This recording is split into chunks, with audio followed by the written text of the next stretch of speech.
from living in America broke. I moved to England when I was 8.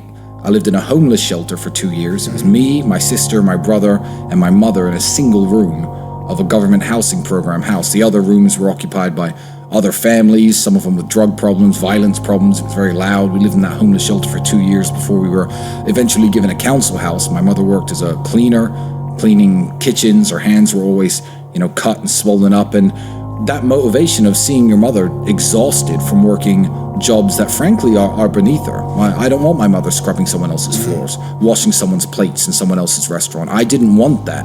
So I wanted better for her and my whole family, not just better for myself.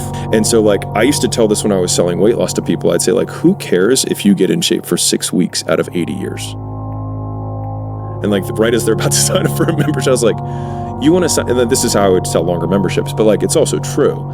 It's you want to sign up for the 6 weeks, but Susan, who cares if you lose 20 pounds and you're still overweight 6 weeks from now, and then you gain it back the next 6 weeks and you're still the exact same weight for the rest of your life?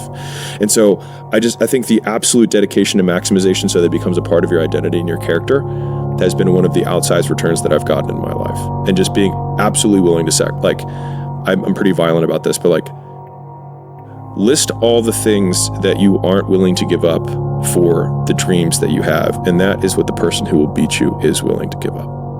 I don't expect anybody to understand it, but 1%. But the loud voices of this world are the 99% who don't understand exactly what you have to do.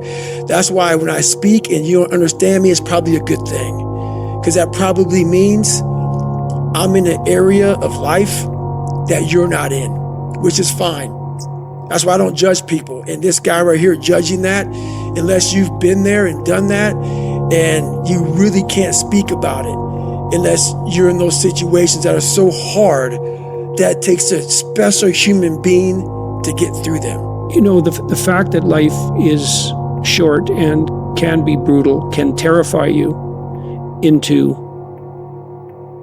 hiding and avoiding, but it can also, you can flip that on its head and understand that since you're all in anyways, you might as well take the risks that are adventurous. And that's a very good thing to understand. And what is also useful to understand in that manner is that there isn't anything more adventurous than the truth.